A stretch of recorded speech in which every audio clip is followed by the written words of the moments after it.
Hello friends, welcome nursing classes. मैं सचिन अवस्थी और मैं आप सबको एमएसएन पढ़ा रहा था। और एमएसएन में अपन वुंड वाला चैप्टर पढ़ रहे थे, ठीक है, जिसमें अपने लास्ट क्लास में गैंग्रीन को पढ़ा था। आज अपन एक नए टॉपिक के साथ आते हैं और नया टॉपिक है अपना क्या, वुंड डिब्राइडमेंट। क्या है? Wound debridement. आज इसमें नया टॉपिक है वुंड डिब्राइडमेंट, है ना। एक बार अपन चित्र लिख देते हैं।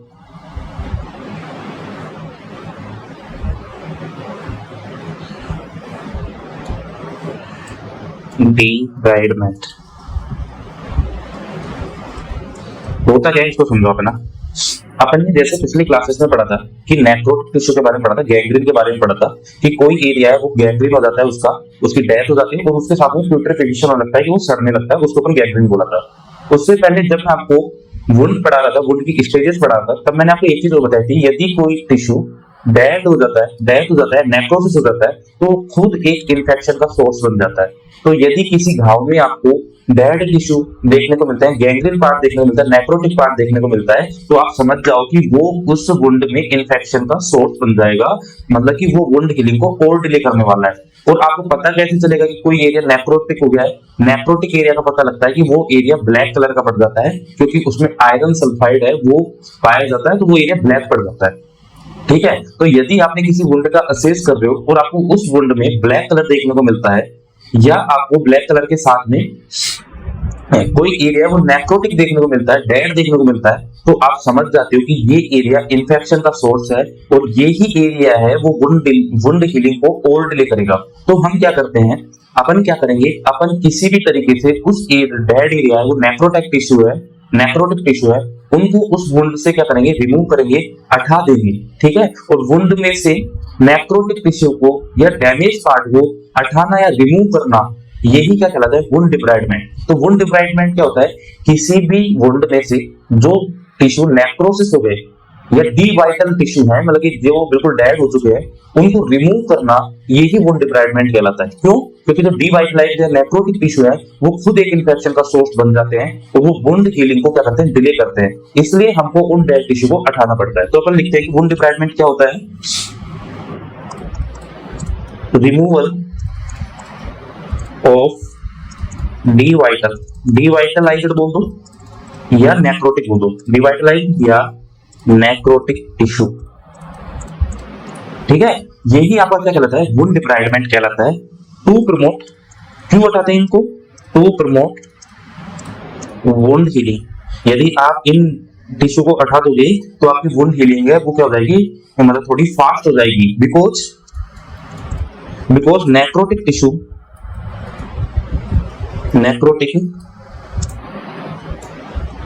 Tissue consider source of infection. ये जो नेक्रोटिक टिश्यू है वो क्या है, इन्फेक्शन के सोर्स माने जाते हैं, इसलिए जो नेक्रोटिक टिश्यू है उनको क्या कर दिया जाता है, रिमूव कर दिया जाता है। इसी को अपन क्या कहते हैं, यदि इस रिमूव करने के प्रोसेस होता है, इसी को अपन क्या बोलते हैं, वुंड डिब्राइडमेंट। क्या बोलते हैं, वुंड डिब्राइडमेंट। ठीक है, तो आपको समझ में आ गया कि वुंड डिब्राइडमेंट क्या होता है, ये आपको समझ में आ गया। अब जो वुंड डिब्राइडमेंट होता है ये भी 5 तरीके का होता है और अपन 5 तरीकों को 1 बाय 1 करके पढ़ने वाले हैं। ठीक है, तो क्या 5 तरीके कौन कौन से होते हैं, तो अपन लिखते हैं, हेडिंग डालो, type of wound debridement. Upon wound debridement है, इसके टाइप्स को देखते हैं, कितने टाइप के वुंड डिब्राइडमेंट होते हैं, इसको अपन देखने का ट्राई करते हैं और समझने का ट्राई करते हैं कि 5 तरीके के वुंड डिब्राइडमेंट होते हैं। किस किस तरीके से अपन जो डेड टिश्यू है उनको हटाते हैं। सपोज आप सोचो कि कोई पेशेंट बर्न का पेशेंट आ जाता है, तो बर्न यूनिट में आपने देखा होगा पानी से उन टिश्यू को धोते रहते हैं, क्योंकि जो टिश्यू नेक्रोसिस हो गए वो दोबारा तो ठीक होंगे नहीं, बल्कि वो इन्फेक्शन को बढ़ाएंगे। इसलिए अच्छा ही होता है कि हम उन टिश्यू को हटाई दें, है ना। तो उसी को अपन क्या बोलते हैं, वुंड डिब्राइडमेंट बोलते हैं। ये 5 तरीके का होता है वुंड डिब्राइडमेंट। कौन कौन से होते हैं, 5 टाइप, है ना। कौन कौन से होते हैं, पहला होता है मैकेनिकल वुंड डिब्राइडमेंट। एक होता है मैकेनिकल वुंड डिब्राइडमेंट, जो अपन फोर्स लगाते हैं, फिजिकल फोर्स लगाते हैं, वो होता है मैकेनिकल वुंड डिब्राइडमेंट। दूसरा होता है एंजाइमेटिक बोल दो, या इसको अपन केमिकल वुंड डिब्राइडमेंट बोल सकते हैं, केमिकल वुंड डिब्राइडमेंट होता है। ठीक है, थर्ड अपन बात करते हैं, एक ये मैकेनिकल का एक पार्ट है शार्प वुंड डिब्राइडमेंट, है ना, इसको भी अपन पढ़ेंगे शार्प वुंड डिब्राइडमेंट। एक होता है ऑटोलाइटिक वुंड डिब्राइडमेंट, क्या ऑटोलाइटिक वुंड डिब्राइडमेंट होता है, ठीक है, और एक लास्ट होता है बायोलॉजिकल वुंड डिब्राइडमेंट। देखो इनसे एक या दो क्वेश्चन आ सकता है, वुंड से, वुंड डिब्राइडमेंट से एक या दो क्वेश्चन आ सकता है, तो इसको ध्यान से पढ़ते रहिए कि एक बहुत छोटी सी क्लास है लेकिन इंपॉर्टेंट क्लास है, ये आपको पता होना चाहिए, ठीक है। सबसे पहले अपन वुंड डिब्राइडमेंट पढ़ते हैं मैकेनिकल वुंड डिब्राइडमेंट, कि मैकेनिकल वुंड डिब्राइडमेंट क्या होता है इसको समझते हैं, ठीक है। मैकेनिकल वुंड डिब्राइडमेंट, है ना, समझो मैकेनिकल वुंड डिब्राइडमेंट क्या होता है इसको समझो। देखो अपन यहाँ पे जो डेड टिश्यू को उठाएंगे वो फिजिकल फोर्स लगा के अपन डेड टिश्यू को उठाते हैं, चाहे आपने कोई भी सीजर लिया उससे डेड टिश्यू को उठा दिया, या बोझ पीस लेते हैं उससे आपने रिगड़ के डेड टिश्यू उठा दिया। नॉर्मली अपन क्या करते हैं, डेड टिश्यू को उठाने के लिए या तो अपन जो सर्जिकल ब्लेड होती है उससे हटा देते हैं, यदि कोई डेड टिश्यू टाइट चिपका होता है, काली काली परत टाइट चिपकी हुई है तो अपन ब्लेड से हटा देते हैं, ठीक है। लेकिन कुछ लोग क्या करते हैं, ब्लेड नहीं लगाते, जो गोज पीस होता है उसको उससे रिगड़ देते हैं, गोज पीस होता है उससे उसको छुड़ा देते हैं, तो उसको भी अपन क्या बोलते हैं, यदि आप कहीं भी फिजिकल फोर्स लगा रहे हो, फिजिकल फोर्स लगा रहे हो तो उसको अपन मैकेनिकल वुंड डिब्राइडमेंट बोलते हैं। यदि आप फिजिकल फोर्स लगा रहे हो तो उसको क्या बोलेंगे, मैकेनिकल वुंड डिब्राइडमेंट। अब किसी भी तरीके से, चाहे आप सर्जिकल ग्लव्स पहन रखे हैं और आपने अपने हाथ से उनको उठा दिया, उपाड़ दिया, हाथ से पकड़ के उनको उठा दिया, तो वो भी क्या आ गया, फिजिकल फोर्स लगाया, वो मैकेनिकल वुंड डिब्राइडमेंट हो गया, ठीक है। तो आप लिख सकते हो रिमूवल ऑफ नेक्रोटिक टिश्यू, हम नेक्रोटिक टिश्यू को रिमूव करते हैं बाय फिजिकल फोर्स। यदि अपन किसी फिजिकल फोर्स की हेल्प से नेक्रोटिक टिश्यू को उठाते हैं तो उसको अपन क्या बोलते हैं, मैकेनिकल वुंड डिब्राइडमेंट। अब इसके भी 4 या 5 तरीके होते हैं। यदि अपन एग्जांपल की बात करते हैं तो पहला एग्जांपल होता है अपना वेट टू ड्राई ड्रेसिंग। इसमें क्या करते हैं, अपन जो गोज पीस होते हैं उनको उस घाव पे रख देते हैं, जो वेट गोज पीस होते हैं उनको उस घाव पे रख देते हैं, और जब वो गोज पीस सूख जाता है तो उसको अपन हटा देते हैं, तो जो नेक्रोटिक टिश्यू है वो उनके साथ है, वो चिपक के आ जाते हैं, गोज पीस के साथ चिपक के आ जाते हैं, ठीक है। तो एक तरीका ये भी होता है कि आपने सिंपल गोज पीस लिया, उनको थोड़ी देर टाइट से उन वुंड पे रख दिया, अब जो नेक्रोटिक टिश्यू है वो उन गोज पीस पे चिपक जाते हैं और फिर अपन उसको हटा देते हैं। तो एक तरीका तो ये होता है। दूसरा तरीका होता है वुंड इरिगेशन। ये कॉमनली आप बर्न के केस में अपन इनको यूज करते हुए आपने देखा होगा कि यदि कहीं पे कोई घाव होता है तो आप NS की बोतल लेते हो, NS की बोतल को ऐसे स्क्वीज करते हो और NS की बोतल से उस पे प्रेशर से पानी सलाइन डालते हो, वुंड पे आप प्रेशर से सलाइन डालते हो, तो जो प्रेशर की वजह से सलाइन डालते हो ना उसकी वजह से जो डेड टिश्यू हट जाते हैं, तो उसको अपन क्या बोलते हैं, वुंड इरिगेशन। तो वुंड इरिगेशन मतलब कि सलाइन की बोतल में हल्का सा छेद करा आपने, छेद करने के बाद उससे प्रेशर से आप उस वुंड के ऊपर सलाइन को पटको, तो जो डेड टिश्यू वो हट जाता है, इसको अपन बोलते हैं वुंड इरिगेशन। तो यहाँ पे अपन ने एक तरीके से मैकेनिकल फोर्स का यूज करा है, फिजिकल फोर्स का यूज करा है, तो ये भी मैकेनिकल वुंड डिब्राइडमेंट का एग्जांपल। नेक्स्ट आता है आपका हाइड्रोथेरेपी। क्या आता है, हाइड्रोथेरेपी। ये थेरेपी होती है, इसको समझाऊंगा, या इसी को अपन वर्कपूल भी कहते हैं। इसमें क्या होता है कि एक टब होता है, जैसे बाथ टब होता है ना, मान लो किसी का पैर है वो बर्न होता है, तो जैसे बाथ टब की तरह एक टब होता है और उसमें एक मोटर रहती है जिसमें तो पानी है ना वो प्रेशर के साथ सर्कुलेट होता रहता है। अपन क्या करेंगे भाई, अपना पैर है उस बाथ टब में रख लो और पानी है वो प्रेशर के साथ बहेगा, फिर सर्कुलेट होगा पानी, क्योंकि उसमें टरबाइन या मोटर लगा देते हैं। जब पानी सर्कुलेट होता है ना तो पानी के प्रेशर के साथ उस जो टिश्यू है वो भी क्या हो जाता है, उसमें प्रेशर पड़ेगा वुंड पे, तो वो नेक्रोटिक टिश्यू वो भी रिमूव हो जाते हैं। तो इसको अपन बोलते हैं हाइड्रोथेरेपी या वर्कपूल, है ना। इसको आगे मैं आपको पढ़ाऊंगा जब अपन वुंड इरिगेशन पढ़ेंगे, तो वहां पे दोनों मेथड पढ़ेंगे, अपन वुंड इरिगेशन भी पढ़ेंगे और हाइड्रोथेरेपी भी पढ़ेंगे, तो वहां पे अपन इसको समझने वाले हैं, ठीक है। और लास्ट होता है आप स्क्रबिंग करो, सॉरी स्क्रबिंग तो आप सब जानते हो कि एक गोज पीस लो, उसको थोड़ा सा स्ट्राइल गोज पीस लो, ग्लव्स पहनो और उसको रिगड़ दो, डेड टिश्यू उसको रिगड़ दो, ठीक है, तो वो डेड टिश्यू रिमूव हो जाता है, ठीक है। तो अपन ये मैकेनिकल वुंड डिब्राइड 4-5 तरीके से कर सकते हैं। पहला कि कहीं पे आपको कोई घाव है, उस पे आपको नेक्रोटिक टिश्यू दिखाई देता है, तो सबसे पहला एक तरीका तो ये कि गोज पीस लो और उसको रिगड़ दो, ठीक है, तो आपका डेड टिश्यू है वो अट जाएगा और वुंड डिब्राइडमेंट हो जाएगी। ठीक है, दूसरा तरीका है कि आप जो गोद पीस है उनको उसके ऊपर रख दो और थोड़ी देर बाद अठा दो, तो जो नेक्रोटिक टिश्यू है वो उस गोद पीस से चिपक जाएंगे और रिमूव हो जाएंगे। दूसरा तरीका ये। तीसरा, आप एनएस की बोतल से उस पर प्रेशर डालो, उस वुंड पे प्रेशर डालो एनएस का, तो वो नेक्रोटिक टिश्यू वो अट जाएंगे। इसको अपन बोलते हैं वुंड इरिगेशन। और लास्ट तरीका है कि आप जो बाथ टब टाइप का रहता है उसमें उसको कह दो कि आप पैर डाल के बैठ रहे हो, वुंड वाला पार्ट है उसको उस टब में रख देते हैं और उसमें प्रेशर के साथ पानी को चला देते हैं, तो प्रेशर के पानी के साथ जो वुंड है वो सॉरी नेक्रोटिक टिश्यू रिमूव हो जाते हैं। तो अपन ये मैकेनिकल होता है, जो मैकेनिकल वाला पार्ट होता है उसमें अपन ये 3-4 तरीके पढ़ते हैं। अपन आगे पढ़ेंगे कि यदि आप शार्प ब्लेड का सीजर का यूज करते हो तो उसको अपन क्या बोलते हैं, शार्प वुंड डिब्राइडमेंट बोलते हैं। वो भी एक तरीके का मैकेनिकल वुंड डिब्राइडमेंट होता है। आगे इसको अपन देखने वाले हैं। ठीक है, नेक्स्ट वुंड डिब्राइडमेंट अपन पढ़ते हैं केमिकल वुंड डिब्राइडमेंट या एंजाइमेटिक वुंड डिब्राइडमेंट। कौन सा? केमिकल या एंजाइमेटिक वुंड डिब्राइडमेंट। ये भी बहुत सिंपल है, आपको मैं प्रैक्टिकल एग्जांपल से समझाऊंगा। ठीक है, यदि आप कभी सर्जिकल वार्ड में आपने काम करा हो तो आपको पता होगा कि यदि नेक्रोटिक टिश्यू वहां पे क्रिएट होते हैं, आपको नेक्रोटिक टिश्यू आपको देखने को मिलते हैं। एक मिनट रुको, क्लास से चल रही है ना, एक बार मैं देख लेता हूं। यदि आपको कहीं वुंड में नेक्रोटिक टिश्यू देखने को मिलते हैं तो डॉक्टर आपको कुछ क्रीम लाने को बोलता है। जैसे डिब्रिडेस एक क्रीम आती है, डिब्राइडेस एक क्रीम आती है, पेपिन यूरिया वाली क्रीम आती है, डिब्राइडेस क्रीम आती है, तो ये क्रीम लाने को बोलता है डॉक्टर। ठीक है, या एक कैटालाइज क्रीम आती है, तो ये क्रीम को ऑइंटमेंट को जब आप वुंड पे लगा देते हो तो इनमें कुछ स्पेसिफिक टाइप के क्या रहते हैं, एंजाइम रहते हैं। एंजाइम मतलब कोलिजनेज एंजाइम हो गया, हाइड्रोलेज एंजाइम हो गया, जो कि डेड टिश्यू को वहां से रिमूव कर देते हैं। कुछ ऐसे एंजाइम होते हैं जो डेड टिश्यू को वीक कर देते हैं, डेड टिश्यू जो उस पर चिपके हुए हैं उनको वीक कर देंगे और उस वुंड से रिमूव कर देंगे। तो कुछ ऐसे ऑइंटमेंट आते हैं।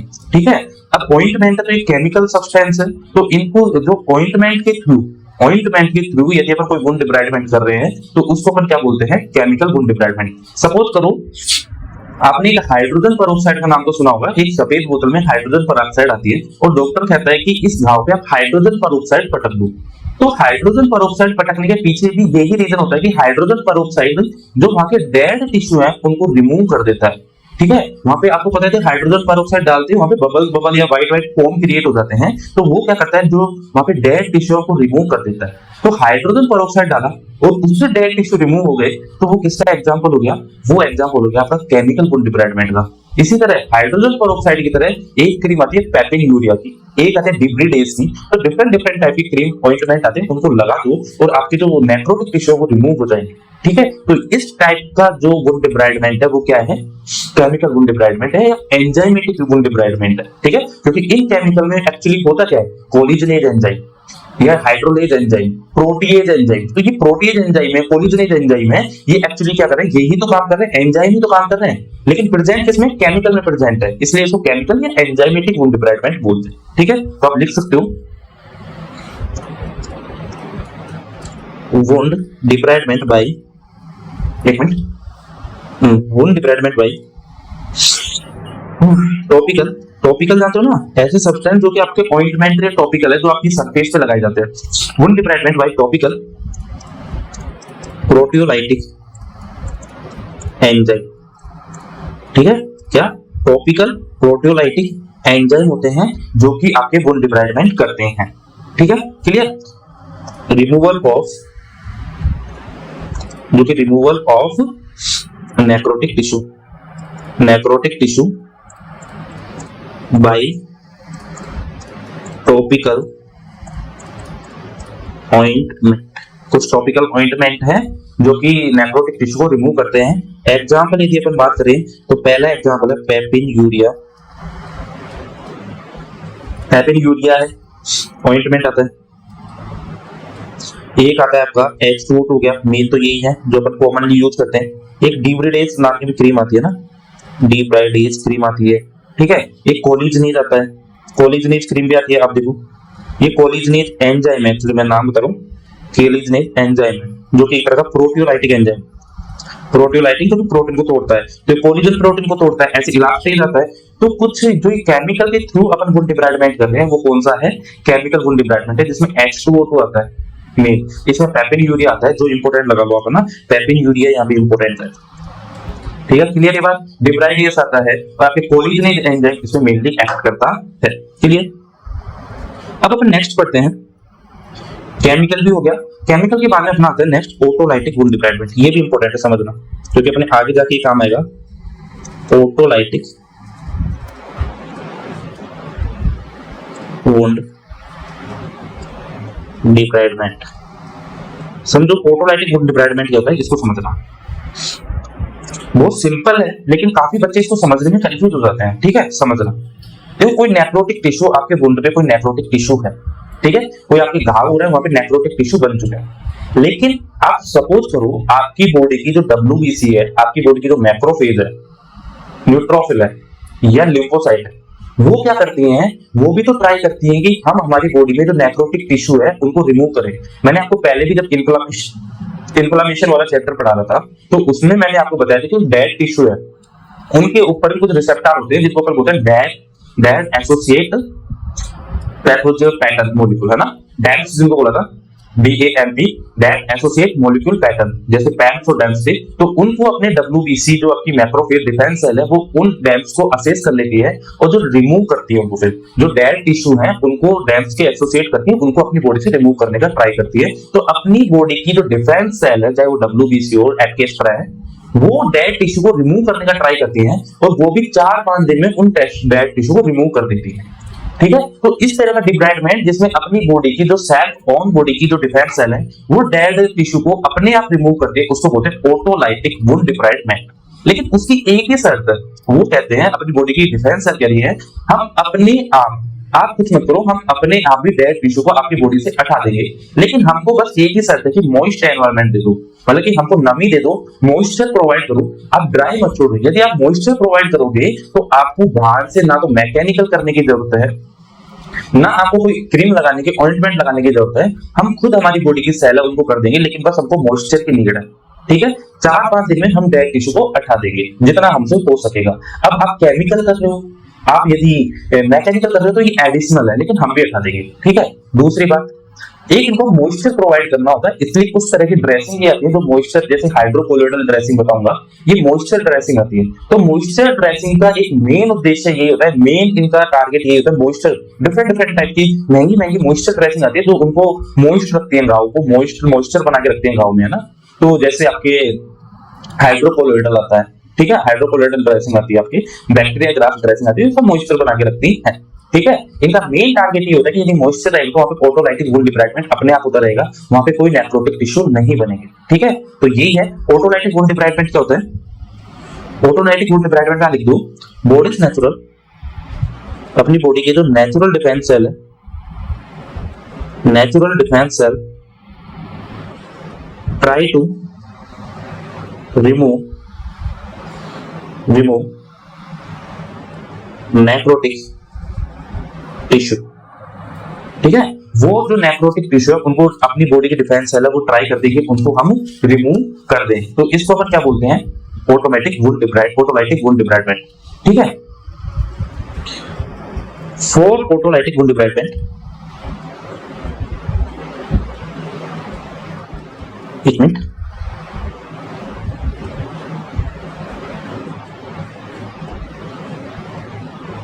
For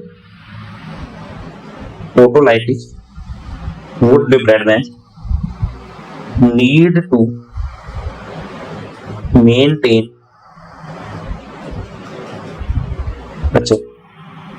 moisture environment।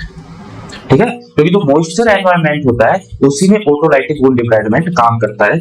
एग्जांपल, आपको कौन सी ड्रेसिंग यूज करनी पड़ेगी? हाइड्रोकोलोइडल ड्रेसिंग आती है। अब मार्केट में देखोगे तो कुछ पैच आते हैं, आपको अगली क्लासेस में डिफरेंट टाइप की ड्रेसिंग के ऊपर पड़ेगी। तो ऑटोलाइटिक ड्रेसिंग यूज कर सकते हो आप, मतलब मॉइस्चर बनाने के लिए। एक हाइड्रोजल ड्रेसिंग आती है, उसको यूज कर सकते हो ना, हाइड्रोजल ड्रेसिंग। आप सबने सुना होगा हाइड्रोजल ड्रेसिंग को, तो आजकल लोग जो आपके एक्ने हो जाते हैं फेस पे, उस पे भी यूज करते हैं। ठीक है, तो ऑटोलाइटिक वुंड डिब्राइडमेंट जो अपनी बॉडी की सेल खुद ट्राई करती है, अपनी बॉडी की WBC है, डिफेंस सेल, जैसे WBC हो गई, आपके मैक्रोफेज हो गया, आपके PMNL हो गया, ठीक है, लिम्फोसाइट हो गया। तो ये सेल तो खुद ट्राई कर रही है ठीक है, उसके ऊपर क्या होते हैं, ऑटोलाइटिक वुंड डिब्राइडमेंट बोलते हैं। अब अपना लास्ट बचा, और ये इंपॉर्टेंट है, इससे क्वेश्चन आता है, आया हुआ क्वेश्चन है, ठीक है। लास्ट लिखो आप, बायोलॉजिकल वुंड डिब्राइडमेंट। कॉमनली इतना यूज नहीं होता, लेकिन एग्जाम में क्वेश्चन आता है, इसलिए अपन को पढ़ना है। या इसको अपन बोलते हैं मैगोट थेरेपी। क्या बोलते हैं, मैगोट थेरेपी। समझना ही है क्या मैगोट थेरेपी क्या है, या बायोलॉजिकल वुंड डिब्राइडमेंट क्या होता है, इसको अपन समझते हैं, ठीक है। ये क्या करते हैं, कहीं भी वुंड है और वुंड के अंदर आपको नेक्रोटिक टिश्यू देखने को मिल रहे हैं, वुंड के अंदर आपको नेक्रोटिक टिश्यू देखने को मिल रहा है, तो क्या होता है, एक बैक्टीरिया होता है, सॉरी बैक्टीरिया नहीं, एक फ्लाई होती है। फ्लाई मतलब मक्खी होती है, बॉटल ग्रीन बॉटल फ्लाई, मतलब जो हरी हरी मक्खियां होती हैं, उन मक्खियों का एक लार्वा होता है, एक मक्खी होती है जिसका नाम है लूसिला सर्टिका। कौन सी है, लूसिला सेरिकाटा, सेरिकाटा, ठीक है। एक फ्लाई होती है लूसिला सेरिकाटा। अपन क्या करते हैं, जो साइंटिस्ट हैं, जो लूसिला सेरिकाटा है, उसके जो लार्वा होते हैं उनको इकट्ठा कर लेती है, ठीक है। उसने क्या करा, साइंटिस्टों ने क्या करा, तो लूसिला सेरिकाटा जो फ्लाई है, उस फ्लाई के लार्वा उन्होंने क्या कर लिए, इकट्ठे कर लिए, कलेक्ट कर लिए, और उन लार्वा को उस वुंड में छोड़ देती हैं, ठीक है। तो अब वो लार्वा क्या करते हैं, वो लार्वा कुछ इस तरीके के एंजाइम रिलीज करते हैं, वो प्रोटियोलाइटिक एंजाइम रिलीज करते हैं, ठीक है, जिससे वो डेड टिश्यू वो हार्डली 2 से 3 दिन के अंदर रिमूव कर देते हैं पूरे नेक्रोटिक टिश्यू, ठीक है। तो ऐसी थेरेपी जो लार्वा को यूज करा है, यहाँ पे लार्वा को यूज करा है, लाइव एनिमल को यूज करा है, ठीक है। तो लाइव एनिमल को यूज करा है, वो बायोलॉजिकल हो गया, जो कि 2 से 3 दिन के अंदर वो लार्वा है पूरे नेक्रोटिक टिश्यू को साफ कर देते हैं। तो ऐसे वुंड डिब्राइडमेंट को बोलते हैं अपन बायोलॉजिकल वुंड डिब्राइडमेंट। समझ गए। तो अपने कौन सी फ्लाई यूज करिए, कौन सी मक्खी यूज करिए, इसका नाम इंपोर्टेंट है लूसिला सेरिकाटा, ठीक है। तो लिखो लाइव जिंदा मैगोट, मैगोट भी बोलते हैं, जो ये फ्लाई जो लार्वा होते हैं, जो फ्लाई के मक्खी के लार्वा होते हैं, उनको मैगोट बोलते हैं ना। लाइव डिसइंफेक्टेड, ऐसा नहीं ऐसे फ्लाई ले लो जिनके अंदर पहले से बीमारी फैला रहे हैं, ऐसे नहीं लेंगे अपन। जो लार्वा लिए हैं उनको पहले डिसइंफेक्टेड करेंगे कि उनमें अंदर कोई बीमारी ना हो, ठीक है। तो लाइव डिसइंफेक्टेड है ना, मतलब कि कोई बीमारी ना फैलाए। लाइव डिसइंफेक्टेड मैगोट और लार्वा, मैगोट बोलते हैं लार्वा, इंट्रोड्यूस इन वुंड, सॉरी इंट्रोड्यूस इन वुंड, ठीक है। उनको उस वुंड में अपन क्या कर देते हैं, इंट्रोड्यूस कर देते हैं। टू किस लिए, to clean out necrotic tissue. जो लार्वा है वो क्या कर देते हैं, जो नेक्रोटिक टिश्यू है उनको क्या कर देंगे, क्लीन आउट कर देते हैं, ठीक है। यहाँ पे अपन कौन से लार्वा यूज लेते हैं, ये नाम लिख लेना, कौन से लार्वा अपन यूज ले लेते हैं वो ध्यान रखना। मैं स्पेसिफिक पेन से लिख देता हूं, लूसिला सेरिकाटा, लूसिला सेरिकाटा, जो कि एक तरह के क्या है, ग्रीन बॉटल फ्लाई। बॉटल रहने दो, आप कंफ्यूज हो गए, आप ग्रीन फ्लाई लिख दो ना। ये एक तरह के क्या है, ग्रीन फ्लाई, ठीक है, मक्खी है। तो एक मक्खी का लार्वा होता है, कौन सा होता है, लूसिला सेरिकाटा मक्खी का लार्वा होता है, मैगोट होते हैं, जिनको अपन वुंड में पटक देते हैं, जो कि आपके, ये भी लिख लो, बायोलॉजिकल वुंड डिब्राइडमेंट अगर, या लिख दो टाइम पीरियड किसी भी लैंग्वेज में लिख लो, 48 से 72 घंटे में ये पूरा क्लीन आउट कर देते हैं आपके नेक्रोटिक टिश्यू को, पूरे नेक्रोटिक टिश्यू को 48 से 72 घंटे में क्लीन कर देते हैं, ठीक है। या सही लैंग्वेज में लिख लो, हाँ ये ठीक है, 48 से 72 घंटे में ठीक क्लीन आउट कर देते हैं वुंड को, मतलब 2 से 3 दिन में आपका पूरा वुंड है वो क्या हो जाएगा, क्लियर हो जाएगा, ठीक है। अब एक है ना सिंपल सा एक नोट डाल के लिखवा देता हूँ कि आपको सार्क, जो अपने वुंड डिब्राइडमेंट पढ़ा था, सार्क वुंड डिब्राइडमेंट क्या होता है। देखो सार्क वुंड डिब्राइडमेंट होता है ना, वो भी एक तरीके का मैकेनिकल वुंड डिब्राइडमेंट है, लेकिन यदि मैकेनिकल वुंड डिब्राइडमेंट अपन सीजर से कर रहे हैं, कोई शार्प मेटल से कर रहे हैं, चाहे वो सीजर हो गया, चाहे वो आप स्कैल्पल हो गया, चाहे आप कोई भी आर्टरी फोर्सेप्स से कर रहे हो, तो उसको अपन क्या बोलते हैं, शार्प वुंड डिब्राइडमेंट, जो कॉमनली अपन यूज करते हैं। नॉर्मली आपको यदि कोई नेक्रोटिक टिश्यू दिखता है तो आप क्या करते हैं, बोथ पीस से स्क्रब करते हो, या अपन क्या करते हैं 23 नंबर की 11 नंबर की ब्लेड देते हैं और उससे उसको रिमूव करते हैं। या अपन कुछ सीजर से रिमूव करते हैं, यही करते हैं ना। तो यदि आप शार्प इंस्ट्रूमेंट ले रहे हो तो शार्प इंस्ट्रूमेंट से यदि आप कोई मैकेनिकल वुंड डिब्राइडमेंट कर रहे हो तो उसको शार्प वुंड डिब्राइडमेंट बोलते हैं। तो शार्प वुंड डिब्राइडमेंट भी एक टाइप का मैकेनिकल वुंड डिब्राइडमेंट है, लेकिन यहाँ पर sharp object like scissor, like क्या सर्जिकल ब्लेड, स्कैल्पल, इनका यूज किया जाता है। ठीक है, तो लिख लो, ये भी लिख लो, शार्प वुंड डिब्राइडमेंट क्या होता है, एक मिनट,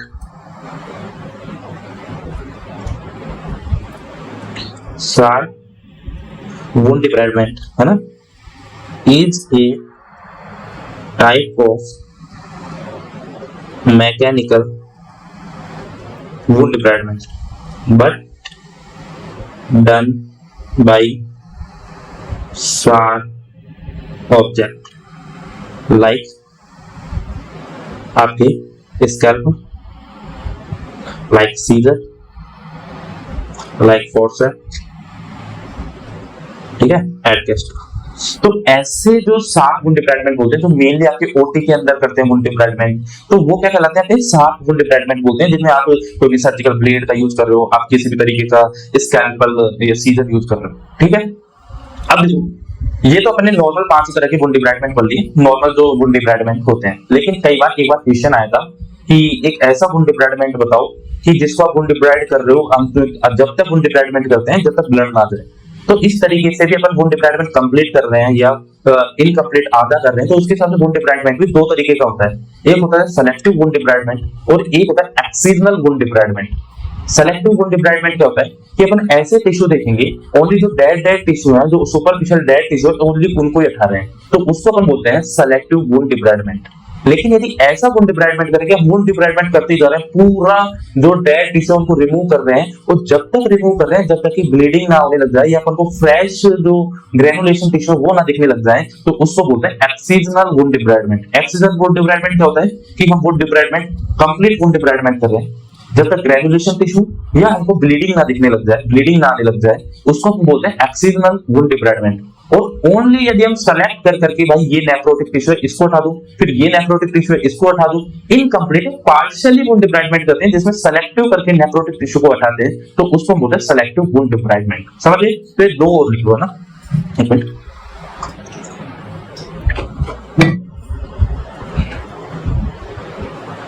तो लिखो, कैसे लिखो, देयर आर 2 टाइप ऑफ, एक आप लिखो excisional wound debridement,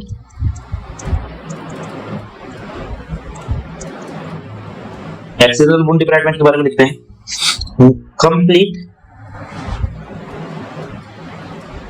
wound cleaning, कि यहाँ पे हम जो वुंड है उसको बिल्कुल कंप्लीट क्लीन करते हैं, जब तक वुंड हटाएंगे जब तक कि ब्लीडिंग ना आ जाए, है ना।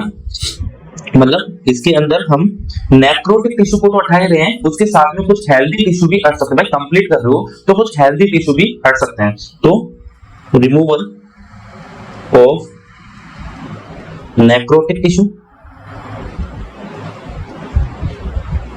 With some healthy tissue. भाई नेक्रोटिक टिश्यू को तो हटा रहे हो, लेकिन उसके साथ में कुछ हेल्दी टिश्यू को भी हटा रहे हो, अप टू ब्लीडिंग स्टार्ट, जब तक कि ब्लीडिंग स्टार्ट नहीं हो रही तब तक। अब मान लो आप ऊपर से हटाते ही जा रहे हो, हटाते ही जा रहे हो, हटाते ही जा रहे हो, और एंड में ब्लीडिंग स्टार्ट हो गई, तो अपन बोलते हैं कि आपको कंप्लीट हमने वुंड डिब्राइडमेंट कर दिया। इसको अपन क्या बोलेंगे, एक्सीजनल वुंड डिब्राइडमेंट, जो कि कॉमनली डन इन ओटी, जो कि नॉर्मली ओटी में की जाती है, कॉमनली डन इन ओटी। अब कुछ लोग इसको ओपीडी प्रोसेस भी कर देते हैं, ओपीडी में भी कर लेते हैं, वार्ड में भी करते हैं, लेकिन पूरा अपन प्रिकॉशन के साथ करते हैं, कोई आर्टरी या वेन ना कट जाए, ठीक है। लेकिन दूसरा आपके पास कौन सा होता है, दूसरा होता है सेलेक्टिव वुंड डिब्राइडमेंट, है ना। दूसरा होता है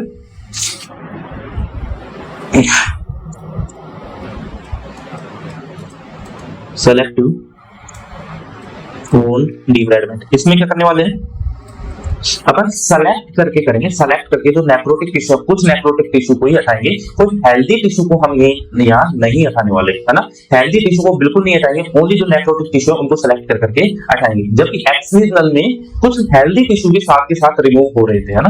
तो लिखो only necrotic tissue are remove, है ना। और ये कंप्लीटली नहीं होता, ये पार्शियली वुंड डिब्राइडमेंट है। तो अपन ये भी लिख सकते हैं कि ये कैसा है, पार्शियली वुंड डिब्राइडमेंट है। अपन इतना ही जान नहीं करेंगे कि ब्लीडिंग हो रही है तब तक ही करें, बस जो नॉर्मली अपन वुंड डिब्राइडमेंट करते हैं वो सेलेक्टिव वुंड डिब्राइडमेंट करते हैं। जबकि जो एक्सिजनल होता है उसमें पूरे जो कुछ हेल्दी टिश्यू, साथ में नेक्रोटिक टिश्यू भी हटेंगे, लेकिन कुछ हेल्दी टिश्यू को भी हटा दिया जाता है जब तक ब्लीडिंग ना आ जाए, ठीक है। तो अपन इस तरह से आज वुंड डिब्राइडमेंट को पढ़ा, जिसमें मेनली आपको मैं बताता हूँ कि वुंड डिब्राइडमेंट क्या होता है, कि जो नेक्रोटिक टिश्यू, डेड टिश्यू होता है, उनको रिमूव करना ही वुंड डिब्राइडमेंट होता है, जो मेनली 5 टाइप का होता है, मेनली 5 टाइप का होता है आपका, है ना। मैकेनिकल वुंड डिब्राइडमेंट, है ना।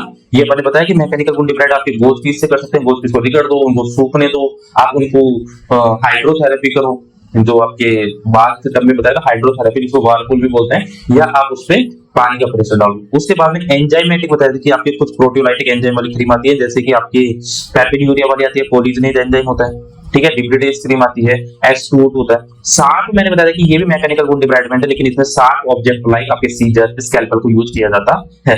उसके बाद में फोटोलाइटिक बताया कि जो अपनी बॉडी की जो WBC होती है, जो नेचुरल वुंड डिब्राइडमेंट अपनी बॉडी करती है, उसको अपन क्या बोलते हैं, फोटोलाइटिक वुंड डिब्राइडमेंट बोलते हैं, या इसको बोल सकते हैं नेचुरल वुंड डिब्राइडमेंट। क्या बोल सकते हैं, सॉरी, इसको अपन बोल सकते हैं natural wound debridement, wound debridement, है ना। ये नेचुरल वुंड डिब्राइडमेंट होता है, ठीक है। इसके बाद बायोलॉजिकल वुंड डिब्राइडमेंट आता है, जिसमें आपकी, या इसको अपन ने मैगोट वुंड डिब्राइडमेंट भी बोलते हैं, इसमें मैगोट थेरेपी का अपन यूज करते हैं, ठीक है, क्लियर। तो इस तरीके से आज अपने वुंड डिब्राइडमेंट पढ़ा, और आप सब इसमें से वुंड डिब्राइडमेंट के लिए 1-2 अच्छे क्वेश्चन बनते हैं, आपके पेपर में आ सकते हैं, ठीक है। जैसे एक्सीजनल का आया, सेलेक्टिव का आया, ये इंपॉर्टेंट क्वेश्चन है, ठीक है। ऐसे ही पढ़ते रहो। मेरी स्पीड थोड़ा स्लो है, तो आप 1.5 या 1.25 करके भी देख सकते हो, ठीक है। और आप डिफरेंट बुक से इनके एमसीक्यू लगाओ, टॉपिक वाइज जो एमसीक्यू होते हैं उनको आप लगाने का ट्राई करो, ठीक है। मैं कंटेंट आपको पूरा डिटेल कंटेंट आपको दिया जा रहा है, इससे ज्यादा आपके पेपर में नहीं पूछे जाने वाला। वो कुछ इंपॉर्टेंट क्वेश्चन जो बनते हैं ना, जो पेपर में पूछते हैं नोट्सों के बाद, उनको मैं लाइव एमसीक्यू क्लास आके आपको कराऊंगा। ऐसा मत करो कि आपको मैं एमसीक्यू नहीं करा रहा, आपको एमसीक्यू कैसे करते हैं, एमसीक्यू करना भी आपको सिखाऊंगा। हर चीज के निमोनिक के साथ कैसे एमसीक्यू करते हैं, आपको एमसीक्यू कैसे अप्रोच करते हैं, आपको वो सब सिखाऊंगा। आपके एमसीक्यू गलत ही नहीं होंगे, ठीक है, आपके एमसीक्यू गलत नहीं होंगे, इतना मैं पूरा ट्राई करूंगा। और ऐसे ऐसे निमोनिक, ऐसे ऐसे हैक बताऊंगा कि एमसीक्यू आपके गलत होना बहुत मुश्किल है, ठीक है। बस आप पढ़ते रहिए, आप जितनी मेहनत हम कर रहे हैं उसकी उतनी ही मेहनत आप कर लोगे तो भी काफी है। जो क्लास में यहाँ पे पढ़ा रहा हूँ उसको आप घर जाके एक बार पढ़ लो, फिर घर जाके मतलब कि आप उनको 1-2 बार अपने हाथ से लिख लो, 2 बार 3 बार भी आपने अपने हाथ से लिख लिया, आप वो चीज कभी नहीं भूलने वाला, क्योंकि इतना समझा देता हूँ, इतना प्रैक्टिकल कंसेप्ट उनका मैं बता रहा हूँ। उसके बाद आप एक बार उनको इवन किसी बुक से एमसीक्यू लगा लो, ठीक है, तो काफी है, वो दिमाग में छप जाएगा। पेपर में इतना नहीं पूछा जाने वाला, मैं कह रहा हूँ पेपर में इतना नहीं पूछेगा। कुछ स्पेसिफिक क्वेश्चन आते हैं, कुछ जैसे नॉर्थ साइड ने करा है कि कुछ बुक से क्वेश्चन उठा रहे हैं, वो डायरेक्ट डिक्टो क्वेश्चन उठा रहे हैं, तो अपन को वो बुक भी पता है, उनके क्वेश्चन भी आपको सोल्व कराएंगे। एक बार जो आपकी टेस्ट सीरीज है उनमें आप देखो, वो क्वेश्चन हम आपको देंगे, ठीक है, और आपको हूबहू वो क्वेश्चन मिलेंगे लाइव। इतना है कि जो इंपोर्टेंट क्वेश्चन जो हमको लगता है पेपर में आएंगे, उनको मैं यूट्यूब पे आके भी कराऊंगा, ठीक है, यूट्यूब पे आके, ऐप पे आके उनको भी कराएंगे, है ना, क्लियर। बस आप पढ़ते रहो, ट्रस्ट रखो, ट्रस्ट बिल्ड रखो, ठीक है। Thank you.